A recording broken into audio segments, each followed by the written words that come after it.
Everyone, welcome back to my channel that is biology achievers. My name is Simi Singh. आज हम पढ़ेंगे fluid mosaic model of plasma membrane cell membrane. थोड़ा सा मैं remind करा दूँ तो हमने प्रीवियस वीडियो में cell membrane, plasma membrane, bio membrane, living membrane, किसी भी नाम से जाने, उसके बारे में हमने डिटेल में डिस्कशन किया था। स्ट्रक्चर ड्रॉ करके पूरा उसको देखा था कि जो प्लाज्मा मेम्ब्रेन है उसमें क्या क्या कंपोनेंट प्रेजेंट होते हैं। आई होप कि वो वीडियो देखा होगा और बहुत ही ज़्यादा हेल्पफुल रहेगा फॉर अपकमिंग नीट एग्ज़ाम।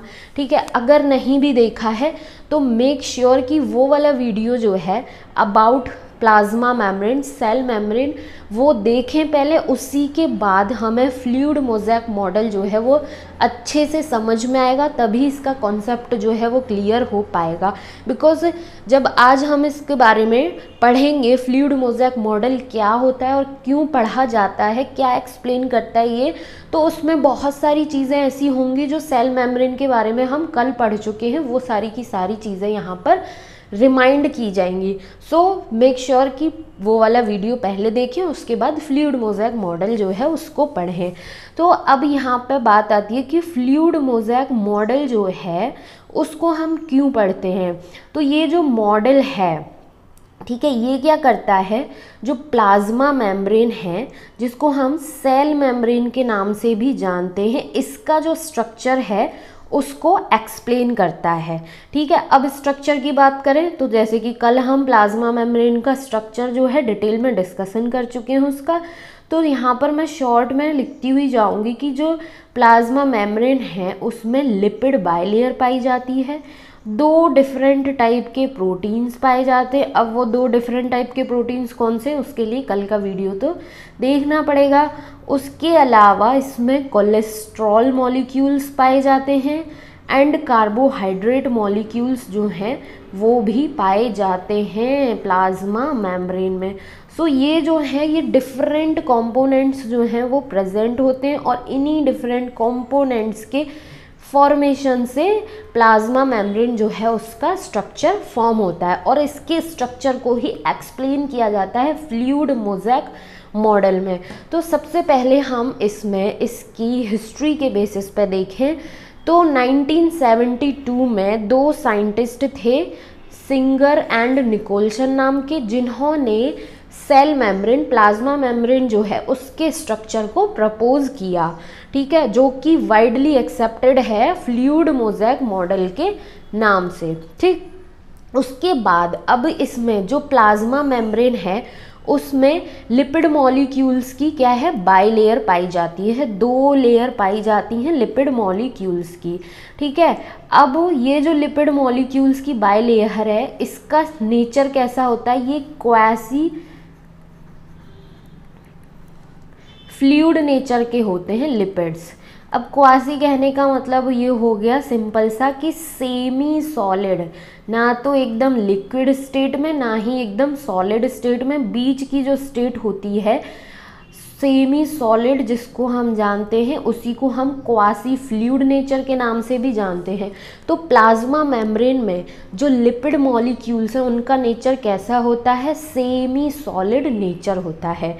ठीक है, उसके बाद ये क्या करते हैं कि जो लिपिड मॉलिक्यूल्स का सेमी सॉलिड नेचर है, इसी की वजह से जो प्लाज्मा मेम्ब्रेन में प्रोटीन मॉलिक्यूल्स प्रेजेंट हैं, इनका जो मूवमेंट होता है प्लाज्मा मेम्ब्रेन के अंदर उसको पॉसिबल बनाते हैं। और यही चीज़ एक्सप्लेन की जाती है फ्लूइड मोज़ैक मॉडल में कि जो प्लाज्मा मेम्ब्रेन में लिपिड मॉलिक्यूल्स हैं उनका नेचर होता है quasi fluid, that means semi solid, और इसकी वजह से जो प्रोटीन्स प्रेजेंट हैं उनका मूवमेंट जो है वो पॉसिबल होता है with in the plasma membrane. अब मूवमेंट जो है वो दो तीन टाइप का होता है कि लेटरल मूवमेंट, ठीक है, flip flop movement, rotational movement. तो उसको हम एक स्ट्रक्चर ड्रॉ करके देखेंगे कि लेटरल मूवमेंट का मतलब क्या हुआ, फ्लिप फ्लॉप जो मूवमेंट है उसका क्या मतलब हुआ, रोटेशनल जो है उसका क्या मतलब होता है। ठीक है, तो आई होप कि फर्स्ट पॉइंट जो यहाँ पर बताया गया है ये समझ में आया होगा। The structure of cell membrane proposed by Singer and Nicolson in 1972 widely accepted as fluid mosaic model. अब ये जो मॉडल है फ्लूइड मोज़ेक मॉडल, इसके अकॉर्डिंग क्या होता है, according to this the quasi fluid nature of lipids, ठीक है, that means semi solid nature जो है लिपिड्स का, वो क्या करता है, इनेबल्स मीन्स पॉसिबल करता है lateral movement of proteins with in the overall by layer. पूरी की पूरी जो बाय लेयर है उसमें प्रोटीन्स का जो लेटरल मूवमेंट है या फिर फ्लिप फ्लॉप मूवमेंट है या रोटेशनल मूवमेंट है उसको पॉसिबल बनाता है, ठीक। This ability to move within the membrane is measure as its fluidity. और ये जो प्रोटीन का मूवमेंट जो पॉसिबल बनता है ड्यू टू दी लिपिड्स, ये क्या कहलाती है, इसकी फ्लूइडिटी मीन्स प्लाज्मा मेम्ब्रेन की फ्लूइडिटी जो है वो कहलाती है, इसको एज अ फ्लूइडिटी हम मेज़र करते हैं, ठीक है। अब ये तो हो गया कि बात फ्लूइड मोज़ेक मॉडल की, लेकिन फ्लूइड जो नेचर है, ठीक है, मेम्ब्रेन का, वो इम्पॉर्टेंट होता है अदर पॉइंट ऑफ व्यू से, जैसे कि सेल ग्रोथ के लिए भी फ्लूइड नेचर इम्पॉर्टेंट होता है। उसके बाद इंटरसेल्यूलर जंक्शंस जो हैं उनके फॉर्मेशन के लिए, सिक्रीशन के लिए, एंडोसाइटोसिस के लिए, सेल डिवीज़न के लिए और भी अदर फंक्शंस के लिए क्या है कि जो मेम्ब्रेन है उसका फ्लूइड नेचर इम्पॉर्टेंट होता है। आई होप कि फ्लूइड मोज़ेक मॉडल जो है उसका कॉन्सेप्ट समझ में आया होगा। सिंपल सा है कि प्लाज्मा मेम्ब्रेन जो है उसके स्ट्रक्चर को एक्सप्लेन करता है, उसमें अब जो डिफरेंट कंपोनेंट्स प्रेजेंट है उसका क्या काम है, लिपिड मॉलिक्यूल का फ्लूइड नेचर प्रोटीन के मूवमेंट को पॉसिबल बनाता है और इसको हम एज अ फ्लूइडिटी मेज़र करते हैं। और फ्लूइडिटी या फ्लूइड नेचर होना मेम्ब्रेन का अदर फंक्शंस के लिए भी इंपॉर्टेंट है, like cell growth, formation of intercellular junction, secretion, endocytosis, cell division etcetera, ठीक है ना। मूव करते हैं हम और फर्दर आगे की डिटेल्स के लिए।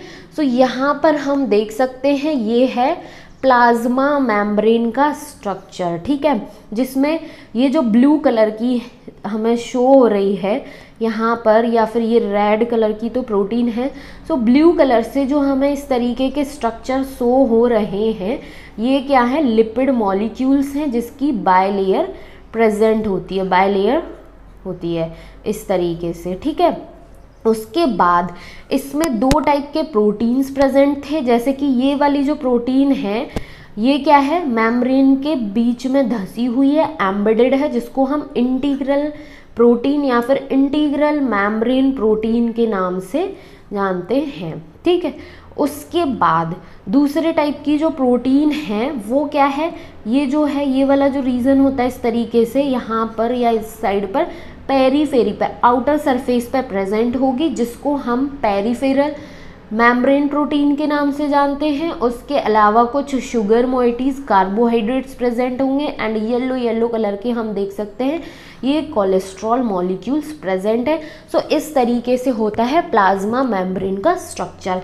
अब फ्लूइड मोज़ेक मॉडल ने क्या एक्सप्लेन किया कि ये जो लिपिड मॉलिक्यूल्स हैं इनका सेमी सॉलिड नेचर होता है, ठीक है, क्वासी फ्लूइड नेचर के होते हैं और इन्हीं की वजह से या फिर ये जो अदर कंपोनेंट्स हैं जैसे कि शुगर है, कोलेस्ट्रॉल है, इसकी वजह से ये जो प्रोटीन मॉलिक्यूल्स हैं इनका मूवमेंट जो है वो पॉसिबल हो पाता है। ये चीज़ एक्सप्लेन करता है फ्लूइड मोज़ेक मॉडल। बहुत ज़्यादा कुछ और ऐसा इसमें एडवांस टेक्नोलॉजी, एडवांस साइंस नहीं है। तो यहाँ पर हम अगर बात करें इस तरीके से, ये जो स्ट्रक्चर मैं ड्रॉ कर रही हूँ ये क्या है, ये है हमारा लिपिड बायलेयर का स्ट्रक्चर, ठीक है। अब इसमें जैसे कि जो मूवमेंट होता है, एक मूवमेंट होता है जिसको हम लेटरल मूवमेंट के नाम से जानते हैं, ठीक है। सबसे पहला है लेटरल मूवमेंट। लेटरल मूवमेंट का मतलब क्या हो गया कि ये वाला जो मॉलिक्यूल है या फिर प्रोटीन मॉलिक्यूल है अपनी इस जगह से इस जगह पर मूव कर रहा है, मीन्स कि इस तरह भी मूव कर सकता है और इस तरफ भी, मीन्स ये इसकी जगह पर जा सकता है और ये इसकी जगह पर, इसको बोलते हैं हम लेटरल मूवमेंट। दूसरा मूवमेंट क्या होता है, flip flop movement. Flip flop movement जो है उसमें क्या होता है कि ये वाला जो मॉलिक्यूल है इस लेयर पे या फिर ये इस लेयर का मॉलिक्यूल इस लेयर पे, सो इस तरीके के मूवमेंट को हम बोलते हैं फ्लिप फ्लॉप मूवमेंट। उसके बाद थर्ड मूवमेंट जो देखा जाता है वो होता है रोटेशनल मूवमेंट। अब रोटेशनल मूवमेंट क्या है? रोटेशनल मूवमेंट कहने का मतलब हो गया कि ये जो है इसको हम थोड़ा सा यहाँ पर ड्रॉ करते हैं। ये एक लिपिड मॉलिक्यूल है, ये इस तरीके से एक डायरेक्शन में रोटेट हो रहा है या फिर इस तरीके से इधर डायरेक्शन में रोटेट हो रहा है। सो इस तरीके के मूवमेंट को हम जानते हैं रोटेशनल मूवमेंट के नाम से। सो प्लाज्मा मेम्ब्रेन जो है उसमें इस तरीके के different movement, lateral movement, flip flop movement and rotational movement, ये मूवमेंट देखे जाते हैं। ठीक है, आई होप कि फ्लूइड मोज़ेक मॉडल जो है उसका कॉन्सेप्ट, उसमें जो मॉलिक्यूल्स कंपोनेंट्स प्रेजेंट हैं उनका क्या पर्टिकुलर काम है ये चीज़, एंड जो मूवमेंट पाया जाता है with in the plasma membrane, lateral movement हो चाहे फ्लिप फ्लॉप मूवमेंट हो, रोटेशनल मूवमेंट हो, इसका कॉन्सेप्ट समझ में आ गया होगा। उसके बाद ये जो प्लाज्मा मेम्ब्रेन है, सेल मेम्ब्रेन है, जैसा कि हमने कल के वीडियो में भी देखा था कि ये सिलेक्टिवली परमिएबल होती है, मीन्स ट्रांसपोर्ट कराने में काम में हेल्प करती है ट्रांसपोर्ट का, चाहे वो मॉलिक्यूल्स का ट्रांसपोर्ट हो, आयंस का ट्रांसपोर्ट हो, दैट मीन्स कि ट्रांसपोर्टेशन में एक इम्पॉर्टेंट रोल प्ले कर रही होती है। अब ये जो ट्रांसपोर्ट है वो दो टाइप का होता है। एक ऐसा होगा कि कंसंट्रेशन के अगेंस्ट जा रहा होगा, मतलब कि जैसे मूवमेंट जो है ट्रांसपोर्ट का, अगर उसकी एक नॉर्मल वे में बात की जाए तो कोई चीज़ जो है अपनी ज़्यादा कंसंट्रेशन से कम कंसंट्रेशन की तरफ मूव करेगी और एक इक्विलिब्रियम मेंटेन करती है। लेकिन एक ऐसा मूवमेंट होता है जिसमें अगेंस्ट द कंसंट्रेशन, मीन्स एक तो कम है और कम से भी फिर ज़्यादा की तरफ मूव कर रहा है, तो उसको बोलते हैं अगेंस्ट द कंसंट्रेशन ग्रेडियंट। और एक ऐसा ट्रांसपोर्ट होता है along the concentration, that means कि इक्विलिब्रियम मेंटेन करने वाला। सो इस तरीके से दो तरीके के ट्रांसपोर्ट देखे जाते हैं प्लाज्मा मेम्ब्रेन में, जिसमें इंपॉर्टेंट रोल प्ले कर रही होती है। सो नेक्स्ट इसमें हम देखते हैं फीचर जो है मेम्ब्रेन का, प्लाज्मा मेम्ब्रेन का, ट्रांसपोर्ट अक्रॉस द मेम्ब्रेन। ठीक है, इसमें क्या हुआ कि एक हुआ एक्टिव ट्रांसपोर्ट, एक होता है पैसिव ट्रांसपोर्ट। ठीक है, दो टाइप के पाए जाते हैं। सबसे पहले हम बात करते हैं एक्टिव ट्रांसपोर्ट की। इसमें क्या होता है कि जो भी मॉलिक्यूल्स हैं या फिर आयंस हैं वो प्लाज्मा मेम्ब्रेन, ये जो प्लाज्मा मेम्ब्रेन है इसके अक्रॉस मूवमेंट हो रहा है, या तो इधर या फिर इधर। ठीक है, इनसाइड या आउटसाइड। तो एक्टिव ट्रांसपोर्ट में क्या होता है, ये होता है अगेंस्ट दी कंसंट्रेशन ग्रेडियंट। ये टर्म बहुत अच्छे से ध्यान रखना है, अगेंस्ट दी कंसंट्रेशन ग्रेडियंट। कहने का मतलब ये हो गया कि फॉर एग्जांपल ये एक सोल्यूशन है हमारे पास और ये एक सोल्यूशन है। ठीक है, अब इसमें क्या है कि इसमें 4-5 मॉलिक्यूल है और इसमें बहुत सारे मॉलिक्यूल्स हैं किसी भी चीज़ के, कोई भी सोल्यूशन, शुगर का सोल्यूशन है या फिर सॉल्ट का सोल्यूशन है। ये क्या है, ये मेम्ब्रेन है सेल की, प्लाज्मा मेम्ब्रेन है। तो ये वाला जो अगेंस्ट दी कंसंट्रेशन ग्रेडियंट, अब इसमें होना क्या चाहिए कि इक्विलिब्रियम, बराबरी जो है उसको मेंटेन करने के लिए ज़्यादा की साइड से कम की साइड मूवमेंट होना चाहिए। ये एक कॉन्सेप्चुअल बात की जाए तो ये होता है। लेकिन इसमें क्या हो रहा है कि इसमें एक तो कम मॉलिक्यूल्स हैं, आयंस हैं, और इधर से कम वाली साइड से ज़्यादा की तरफ मूव कर रहे हैं, अपनी कंसंट्रेशन के अगेंस्ट जाकर मूव कर रहे हैं, जिसको हम पढ़ते हैं एक्टिव ट्रांसपोर्ट में। दैट मीन्स लोअर कंसंट्रेशन से हायर कंसंट्रेशन की तरफ जो मूवमेंट होता है उसको बोलते हैं against the concentration gradient. Energy dependent process होता है। अब ये जो एक्टिव ट्रांसपोर्ट है वो क्या है, एनर्जी डिपेंडेंट प्रोसेस है। एनर्जी डिपेंडेंट कहने का मतलब ये हो गया कि एक तो कम से ज़्यादा की तरफ मूव कर रहा है, ठीक है, तो कुछ ना कुछ तो एनर्जी लगानी पड़ेगी ना मॉलिक्यूल को। अगर इधर से ज़्यादा से कम की तरफ आना होता, मूवमेंट होता है, तो वो बहुत ईजीली हो जाता। तो इस बेसिस पे इसको बोलते हैं कि ये एनर्जी डिपेंडेंट प्रोसेस होता है, मींस एनर्जी का यूटिलाइजेशन होता है। और वो एनर्जी किस फॉर्म में यूटिलाइज्ड होती है, एटीपी एडिनोसिन ट्राइफॉस्फेट के फॉर्म में यूटिलाइज्ड होती है in the process of active transport. इसका एग्जाम्पल है सोडियम पोटेशियम पंप जो है वो एग्जाम्पल है किसका, एक्टिव ट्रांसपोर्ट का। ठीक, आई होप कि एक्टिव ट्रांसपोर्ट का कॉन्सेप्ट क्लियर हुआ होगा। उसके बाद अब हम दूसरा देखते हैं पैसिव ट्रांसपोर्ट। पैसिव ट्रांसपोर्ट जो है ये क्या है, अलोंग दी कंसंट्रेशन ग्रेडियंट। कहने का मतलब ये हो गया कि ये दो सेल्स हैं, इसमें क्या है, इतने मॉलिक्यूल्स हैं, इसमें बहुत सारे मॉलिक्यूल्स हैं। ठीक है, मॉलिक्यूल्स कह लो या आयंस बोल लो, कुछ भी बोल लो। ठीक है, इसमें क्या है कि ज़्यादा से कम की तरफ मूव करेंगे ये मॉलिक्यूल्स और एक इक्विलिब्रियम, एक बराबरी की कंसंट्रेशन का सोल्यूशन जब हो जाएगा उस स्टेट तक मूव करेंगे और उस फॉर्म में आके स्टेबल हो जाएंगे। सो ये जो पैसिव ट्रांसपोर्ट होता है वो क्या होता है, along the concentration gradient, means higher concentration से लोअर कंसंट्रेशन की तरफ होता है।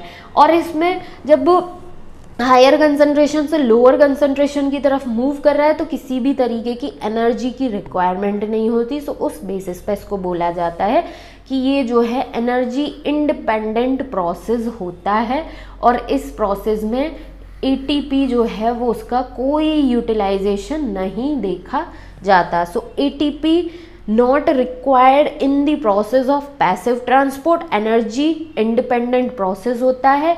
अलोंग द कंसंट्रेशन ग्रेडियंट यहाँ पर मूवमेंट देखा जाता है, दैट मीन्स कि हायर कंसंट्रेशन से लोअर कंसंट्रेशन की तरफ मूवमेंट हो रहा है।